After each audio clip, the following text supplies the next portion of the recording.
Hey guys, tonight we descend into the rowdy, smoky, slightly sticky world of the medieval tavern. It's the chaotic heart of every town and the unsupervised therapy office of an age where water could kill you faster than ale. This was the place where a knight, a peasant, and a wandering bard could all end up equally drunk, equally robbed, and possibly equally on fire. Forget everything you know about bars. This isn't about curated cocktails or bouncer and forced dress codes. This is about splintered wooden benches, floors made of dirt and regret, and ceiling beams you're guaranteed to hit your head on. The medieval tavern wasn't just a place to drink, it was where gossip was born. Fights broke out over pigs, and someone always ended up passed out next to a dog, chewing on a bone like he pays rent. Before we step through that heavy, iron-hinged door into a cloud of wood smoke and fermented chaos, do me a favor, like this video and subscribe if you actually enjoy what I'm doing here. And drop a comment with your location and what time it is where you are. It's always a trip to see who's up late traveling back in time with us. All right, dim the lights. Maybe turn on a fan for that soft medieval-style background hum, and let's begin our journey. You've just trudged through a muddy, half-frozen street that smells like wet hay, unwashed humanity, and something trying to be soup. Your boots are soaked, your back hurts, and someone just threw a turnip at you. All you want is something warm, something alcoholic, and preferably something that won't give you dysentery. But there are no neon signs or Google Maps here. How do you find the local tavern? You follow the noise past the blacksmith hammering, away like he's mad at his anvil, past the fishmonger shouting about the freshest eels in 3 counties, until you hear laughter, glass breaking, and someone singing a very loud song about a goose. That's your cue. And there it is, a lopsided building leaning like it just gave up halfway through standing. Above the door hangs a wooden sign featuring something that might be a barrel or a bear drinking from a barrel. Close enough, you step inside. The door creaks like it's auditioning for a horror movie, and the moment it shuts behind you, the atmosphere hits you like a warm, slightly aggressive wool blanket. The air is thick with smoke, sweat, and something that might be onions or might be regret. Candles flicker on soot-stained walls, casting shadows that make even the furniture look like it's sizing you up for a fight. There's no music playing, but the soundtrack is constant. The clatter of mugs, the thump of boots. A man yelling about a chicken he swears was his 5 minutes ago. The floor is optimistically straw-covered dirt meant to soak up the ale, spit, and occasional unconscious patron. Tables wobble, benches creak, and every surface is carved with initials, drawings, and the occasional knife mark that tells its own story. And then there's the smell. Oh, the smell. Imagine the scent of old beer, damp wool, moldy bread, horse sweat, wet dog, and boiled cabbage, all marinating together under one roof. It's less aroma and more historical assault on the senses. Still, you find your spot, a damp, slightly cursed seat by the hearth. And as the tavern comes alive around you with arguments over livestock, bards telling questionable jokes, and someone throwing up into a boot in the corner, you realize this place has a strange charm. It's chaotic, grimy, loud, and absolutely alive. Running the show is the tavern keeper, not just a bartender, but a one-person institution. Whether it's a grizzled old man who looks like he was carved from oak, or a woman whose glare can stop a bar fight before it starts, this is the person who remembers who owes money, who got in a fight last Tuesday, and who is absolutely banned from drinking anything stronger than mead. They don't need a notebook. Their memory is sharper than a blacksmith's file and twice as deadly. And speaking of drinks, welcome to your options: ale, mead, cider, or wine. But don't get too excited. The ale is thick, warm, and filled with floaties. The mead is sweet, strong, and possibly explosive. The cider is sharp enough to make you pucker for a week, and the wine, well, it might once have been grapes. Might water? Bold choice. But unless you're trying to see your ancestors by tomorrow, best to avoid it. In medieval times, drinking alcohol wasn't just fun, it was survival. Hungry? Great. You'll be served a bowl of pottage, which is a stew that's been cooking all week. They just keep adding things to it and never removing anything. Less food and more historical sediment. If you're lucky, you'll get meat, maybe a rabbit, a pigeon, or whatever wandered in. Bread is served to a dense slab of flour and sorrow. It's more useful for self-defense than nutrition. There are no napkins. Just the sleeve of your tunic or a shared rag that's seen more than most war veterans. Eating is BYO knife. And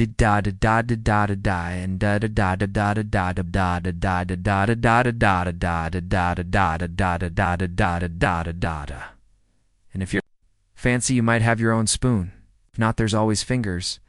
As the fire crackles and the shouting grows louder, the tavern becomes its own kind of rhythm, a medieval heartbeat echoing with spilled ale, laughter, threats, and the occasional lute string snapping in the corner. You might not remember tonight clearly in the morning, but in the moment, it's everything. Loud. It's filthy, smelly, and real. So sleep well, my friend.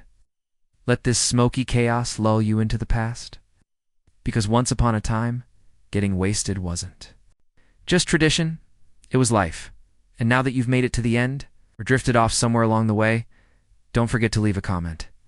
Like the video, and subscribe if this is your kind of bedtime storytelling. Let me know if you want more tales from the stinkiest corners of history. Until next time, may your ale be strong, your stew be recent, and your bench only mildly cursed. If it's hard, that bread was baked last week. If it's soft, it was baked this morning by someone who maybe washed their hands. Either way, it pairs beautifully with cheese that smells like an old boot and might be alive. Sometimes your side dish is a handful of salted fish. Sometimes it's pickled eggs in a jar that looks like it's seen battle. Occasionally you'll hear the tavern keeper announce a special, which is tavern speak for, we had too much of this lying around and we're not throwing it out. Flavor is optional. Texture is unpredictable. But somehow, in the flickering firelight, with a bowl of something hot in your hands and the drone of drunken laughter all around you, it's not bad. It's survival food. It's comfort food. If you don't think too hard about the grayish thing floating in your stew, it might even be delicious. You didn't come here for fine dining. You came to eat like someone who might not make it through winter. And once you've found your seat, ideally one that docen, tea already have a knife stuck in it, to start to notice the true entertainment. The people. A medieval tavern is the original Facebook feed, only louder, drunker, and with more livestock. To your left is a red-faced farmer. Already halfway through his fourth ale and retelling a story about a cow giving birth sideways. He slaps your shoulder mid-sentence like you've been friends for years, or maybe just remind him of his cousin, or his cow. In the corner, a hooded stranger sips something dark and untrustworthy, making eye contact with no one. Is he a monk? A thief? A murderer? Or just incredibly socially awkward? Best not to find out by the hearth, a soldier indented. Armor is thrilling a group with a tale involving dragons, Frenchmen, and a sword that may or may not talk. It's definitely made up. No one cares. His mug is full and his audience is in stitches. Across the room, a sweaty merchant yells grain prices to no one in particular, jingling his coin purse like he's begging to get robbed before sunrise. Two locals play dice on a warped table. One's clearly cheating, and the other clearly knows. He's just saving the fight for when the ale runs dry. A bard strums something vaguely melodic in the corner. His voice cracks, his lyrics are suspect, and his lute is missing 2 strings. But he's not the worst performer they've seen. At least he's soberish and wearing pants. That's already better than last night's guy. Women move through the room with sharp eyes and quicker reflexes. Some work for the tavern, some work for themselves. All of them know exactly what they're doing. They'll flirt, joke, or knock your teeth in depending on your tone. Children dart underfoot like pint-sized thieves, swiping bread crusts and coins. No one stops them. That's just part of the tavern's living, breathing rhythm. This place isn't just a place to eat and drink. It's a performance. A roaring, chaotic symphony of clinking mugs, wild laughter, and occasional threats. The real soundtrack of the night starts with a chorus of mugs crashing into tables, some in cheers, some by accident. Both are met with applause, then comes the laughter. Big, bold, belly laughs that erupt from the gut and bounce off the rafters. Most of it senseless. A farmer laughs at his own joke about hay. A knight giggles every time someone says pottage. A monk snorts uncontrollably whenever someone says duck. You learn fast. Don't ask. Voices layer over one another. A dozen conversations fighting for dominance like roosters in a barnyard. There's storytelling, arguing, blasphemy, and flirting, all happening at once. The bartender shouts names and slams down mugs while swatting flies. A barmaid hurls insults at a man who grabbed her, and someone else keeps yelling another round. It's like it's a war chant. In the corner, the bard still strums, now singing about a chicken who ran off with a bishop's wig. Nobody pays much attention until he sings about someone in the room. Then things get either very funny or very violent very fast. Someone spills their drink. Someone burps, loud enough to shake the beams. Someone else falls off a bench and just keeps talking from the floor. In the distance, a goat bleats. Yes, a goat. No one remembers who brought it in. Occasionally, a hush falls. It's not on purpose. A natural pause. It lasts 3 seconds. Then someone farts like a trumpet blast and the room roars back to life. It's not background noise. It's the tavern's heartbeat. Loud, messy, hilarious, and absolutely relentless. And if you stay long enough, you start to hear the rhythm in the chaos. Once the drinks are flowing and bellies are full, the tavern transforms again. It's no longer just a communal mess. Hullet becomes a medieval casino. Gambling takes over. Soldiers, beggars, farmers, and drunks all lean into dice games with reckless hope. There's no dealer. No rules. Just a few chipped coins, carved bones, and more lies than truth.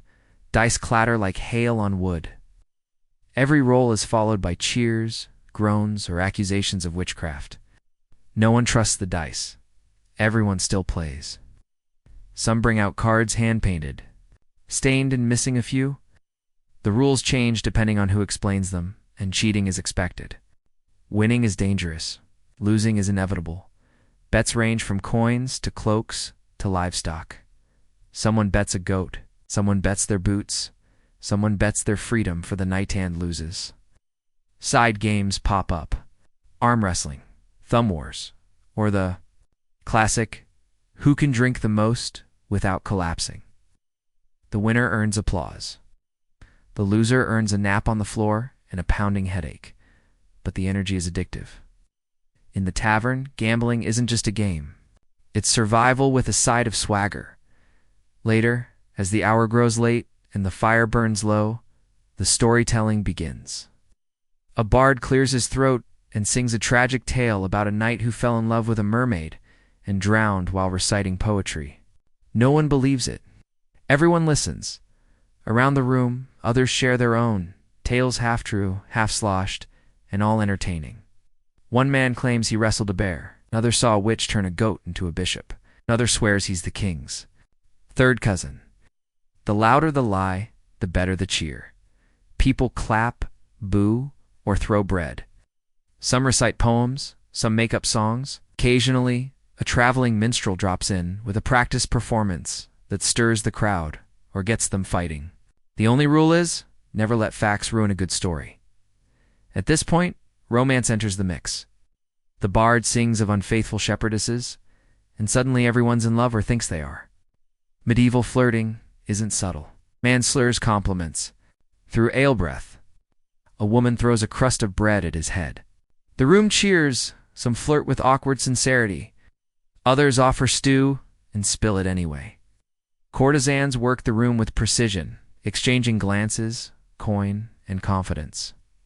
Jealousy. Oh, yes. Nothing starts a brawl faster than a wandering eye or a rogue hand.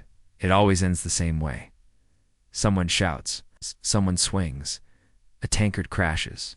A stool flies. Hold my bread, someone yells, launching themselves into a tangle of elbows and curses. No one's shocked. This is the medieval tavern. Brawls are expected, almost traditional. And most fights are sloppy, dramatic, and end with someone sitting in stew. The tavern keeper, equal parts bouncer and executioner, steps in swinging a ladle in one hand and a club in the other. By the time the dust settles, someone's missing a shoe, someone else is missing their memory, and the goat is standing on a table like it won the whole thing. And still, the fire burns, the mugs clink, and the stories go on. Because in the world of the medieval tavern, you don't just pass time, you live it, loudly, boldly, and with enough ale to forget everything by sunrise. They didn't think, they just dove in. Fists first, like chaos was a warm bath. Around them, the tavern watched with a kind of seasoned boredom. Some shouted encouragement, others placed casual bets. A few quietly slid their mugs out of splash range, already too familiar with airborne stew.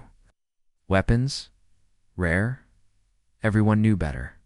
Pulling a blade in a tavern was the difference between a drunken scrap and an all-out legend. One that might end with permanent exile from the only warm, food-filled place in 10 miles. No one wanted that, not even the most belligerent knight. With a grudge and a full mug, eventually, the fire dies out of the fight. Someone hits the floor and stays there, mumbling about honor. Someone else stumbles into a wall and sits down like they've just made a profound life choice. Just like that, without warning, without ceremony, it's over.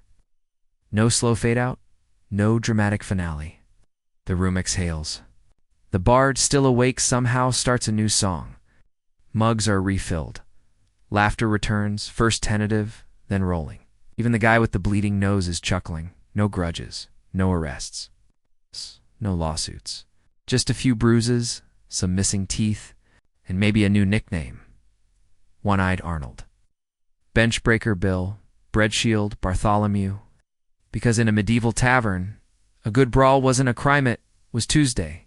Messy, loud, weirdly bonding. It was just another night of tavern entertainment. Eventually the bard face plants mid-ballad. Your belly is full of questionably sourced stew. Your head foggy from cider that tasted suspiciously like vinegar. And your body starts to crave rest. Starts something that feels like it. Time to sleep or try. But this isn't a spa. There's no featherbed waiting for you. No lavender-scented linens. If the tavern offers rooms, and not all do, they're up a staircase designed to injure anyone over 5 feet tall, the floorboards creak like they're telling ghost stories. The walls tilt like they've given up. You duck into a room the size of a large cupboard and find a mattress made of straw. Lumpier than the stew you just ate, and crawling with companions of the many-legged variety. There's no such thing as privacy. You're shoulder to shoulder. With strangers, some snoring like war drums, others muttering in dream languages you've never heard. You sleep in your boots, dagger under your pillow, not for comfort, but because you're not stupid. Blankets are thin, shared, and smell like every stew the tavern has served since autumn. Someone had garlic for dinner, you can tell. It will haunt your dreams. If you're too broke, too drunk, or too late to claim a room, you sleep downstairs. Maybe on a bench, maybe under a table, be curled by the hearth like a loyal mutt, beside an actual dog that may or may not belong to thee. Tavern. You'll be stepped on, possibly sneezed on. Maybe someone will use you as a pillow. That's life. The tavern never goes silent. Even at its quietest, there's the crackle of coals, the murmur of snores, the occasional log exploding in the hearth, and the occasional patron farting like they've declared war on peace and quiet. And yet somehow you sleep. Because despite the dirt and noise, and the sharp rock under your spine, it feels safe enough. The fire keeps the dark at bay. The tavern keeper watches the room with one eye open and a club within reach. Noise, it becomes a lullaby. Human, real, familiar. You wake with a sore neck, dry mouth, and a bruise you don't remember earning. But you slept. You lived. When you open your eyes, you're surrounded by the remains of the night-snoring drunks, spilled ale, and a boot that is not your own. It's gently pressing on your ribs. Dawn doesn't so much rise as creep in like an unwelcome guest. Pale light leaks through the cracks in the shutters, poking at your eyelids with all the subtlety of a rooster on a power trip. The tavern is different now. Not quieter exactly, just softer, deflated, like a battlefield after the swords are down. You blink. Someone is mumbling about sheep taxes in their sleep. The bard is under a table, still cradling his lute like it's a long-lost lover. A chicken struts across the floor, like it owns the place, pecking at yesterday's bread crusts. Nobody knows where it came from. Nobody cares. The hearth is cold. The air is smoky. A few groggy survivors groan as they sit up, realizing the fight they lost was entirely against their own liver. One man opens his eyes, assesses the world, and lies back down. He's decided today isn't worth it. But the tavern keeper is already moving. Of course they are. They clatter mugs together, sweep last night's straw into new piles, and stir something in a pot that smells like burnt onions. And menace. They scan the room, bang a ladle on a mug like a morning bell from hell, and shout the universal wake-up call, up or out. There's no breakfast buffet. If you're lucky, there's leftover pottage. Thicker now, meaner. The bread is crustier. The ale is waterier. No one complains. Some just dunk their heads into the rain, barrel out back, and call it a bath. You check. Your pouch 2 coins and a button. You still have both boots, though one has suspicious bite marks. Win. A few new faces shuffle in travelers, laborers. Someone who looks like they've already given up on the day. The tavern rumbles back, to life, like an old bear stretching after hibernation. Someone starts retelling last night's brawl. The story has already grown. I would involve 2 fights, a stolen pig, and a ghost summoned by a bar song. Everyone nods. This is the truth now. Last night was chaos. This morning is sore, foggy, and full of regret. But as you sit there sipping something warm and vaguely edible, you can't help but smile, because you made it. You survived the stew, the shouting, the flirtation, the dice, and possibly a flying bench. And you learned something. The medieval tavern wasn't just a bar. It was the community's chaotic, dirty, sacred heart. It was the Twitter feed town. Hall, news channel, courthouse, confessional, and theater all rolled into one smoky wooden room. In a world with no phones, no maps, and no mass communication, this was where stories spread. A merchant could share rumors from the coast. A soldier could recount the latest from the front. A bard could sing a version of the truth that made people feel something, even if the details changed with every verse. Inside these walls, farmers drank with thieves. Pilgrims broke bread with blacksmiths. Strangers became friends or at least tolerable seatmates after a shared round. Class blurred. Gossip grew legs. Deals were made. Fights were forgiven or remembered, depending on the bruises. Here the world's hard edges softened for a moment. Cold was kept at bay. Work was forgotten. Sadness drowned in cider. It wasn't comfort, but it was a kind of joy. Brief, fleeting messiaen, so very alive. And maybe that's why the tavern endured. Long before cafes, before pubs, before social clubs and co-working spaces, there was this. A smoky, muddy, gloriously rowdy room full of flawed people looking for warmth, laughter, and a little escape. They didn't need clean cups or matching chairs. They just needed fire, drink, food that didn't kill them, and someone to listen to their lies and laugh anyway. Because in the end, when you stepped into a medieval tavern, you weren't just ordering ale, you were buying a seat at the table. Of humanity, and if the stew was hot and your boots were still there in the morning, that was more than enough. They saw opportunity where others saw only hardship. The fertile valleys were already claimed, the best soil spoken for. But high in the steep, unforgiving slopes of the mountains, there was promise if only they could persuade the earth to cooperate.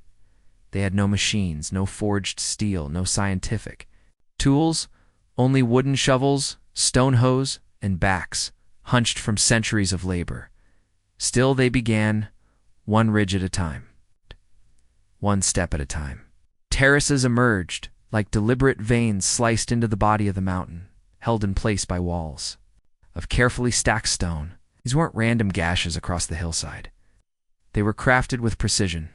Each level balanced perfectly, not just to hold water, but to carry it down the slope without waste.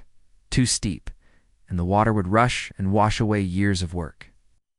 Too flat, and it would pool and rot the roots. So they measured by feel, not by ruler. They used memory passed down by elders, watching the clouds, studying the shadows, listening to the song of the rain. In time, the mountain yielded not out of surrender, but trust. And what rose was not defiance of nature, but a partnership with it. A design that mimics nature, honors it, but ultimately belongs to human hands. From the lowest valleys to the mist-veiled peaks, the terraces of Longji rise like steps to the heavens curved, elegant, seamless. They feel organic, like the mountain. Grew them, but it didn't. The people did, without concrete, without engines, without degrees. Just faith. Just patience. It's just centuries of stubborn hope. Even now, centuries later, these terraces are still alive, still farmed, still respected. No bulldozers climb these hills. No shortcut has replaced the old way. The people maintain them with the same tools and the same touch, because the terraces prove something few systems do, that tradition. When in tune with nature can outlast every storm, and water always the quiet forces the dragon's blood. It flows not with pumps or pressure systems, but with ancient choreography. At the mountaintop, springs and rainwater are caught in narrow ditches and earthen canals. Then, gravity takes over. Water descends slowly, respectfully, from one tier to the next, feeding every field in turn. No waste, no flooding. It's just balance. There are no switches, no pipes, just small gates carved from wood and stone, adjusted by hand, passed down through habit. If one terrace is too full, the one below floods. If one dries, the whole system falls out of tune. So each day, the villagers walk the ridges. They watch. They listen. They touch the soil. It's more than farming. It's music. It's played with water, measured in drops and whispers. One wrong move, and the whole mountain sings off-key. But the water does more than feed the rice. It mirrors the world. Right. In spring, when the terraces are first flooded, they become mirrors, flawless panes of sky stretched across the slopes.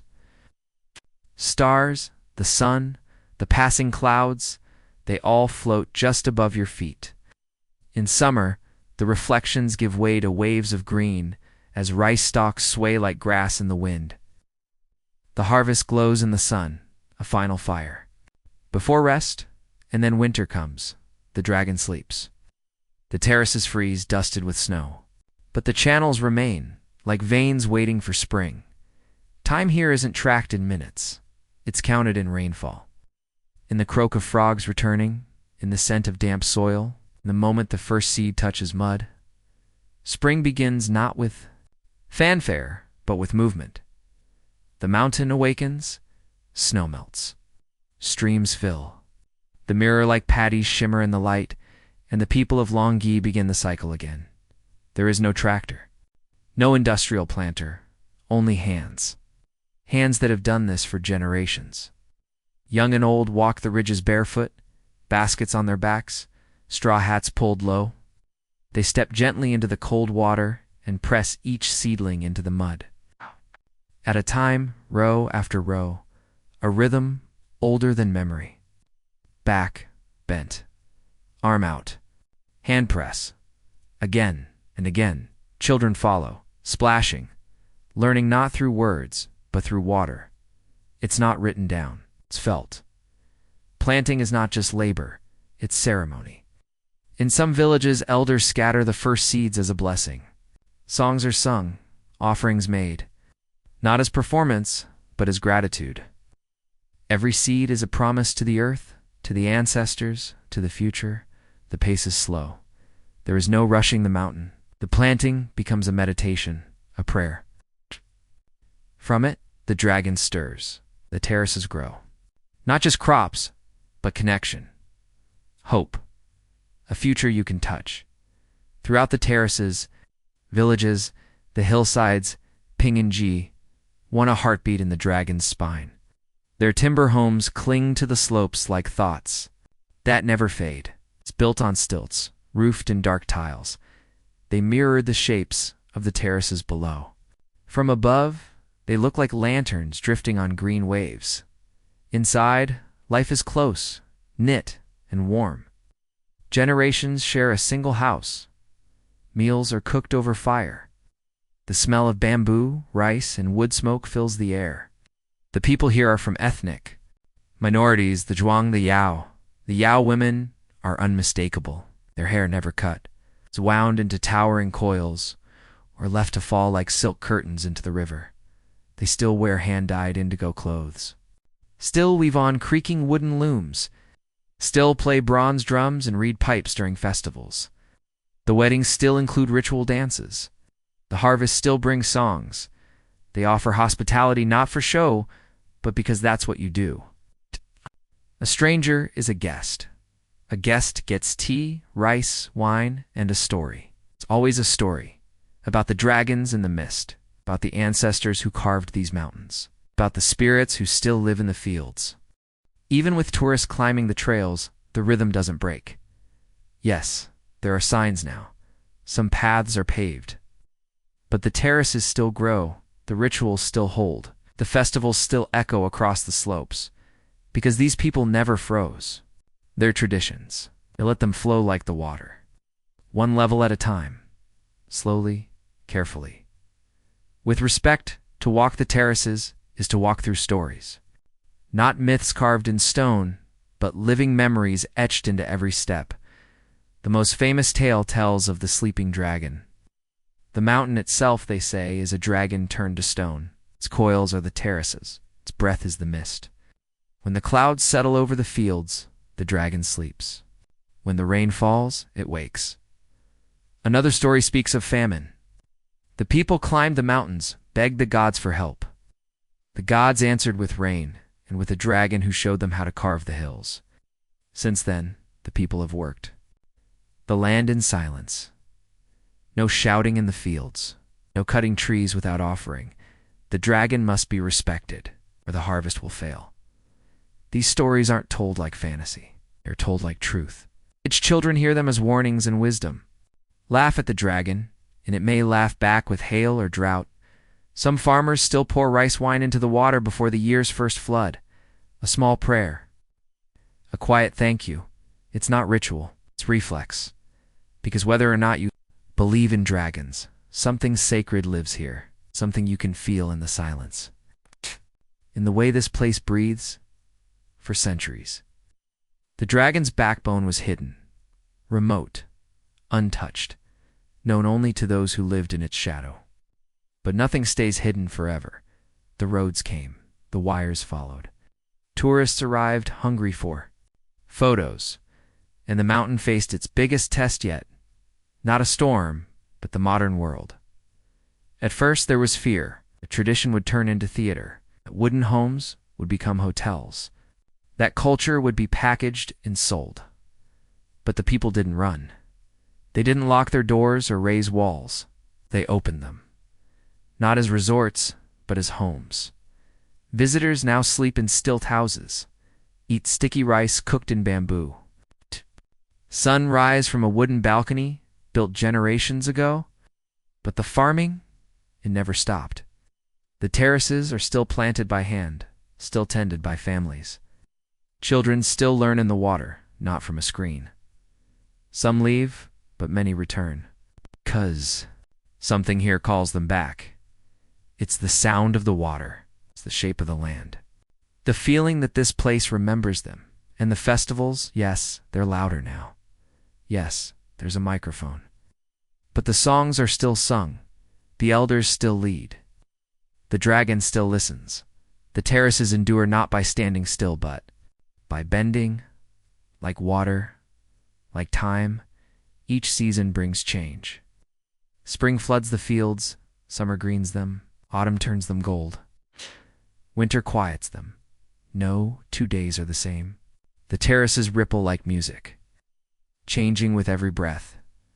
Photographers try to capture them, but you can't freeze a heartbeat, can only walk alongside it. In the end, the terraces of Longji are more than engineering, more than farming. They are a promise, a contract between people and mountain, between time and patience, between tradition and tomorrow. To walk here is to witness a kind of magic not loud, not fast, but deep. A story written in water, in soil, in generations of calloused hands. The dragon doesn't roar. It whispers, and we would do well to listen.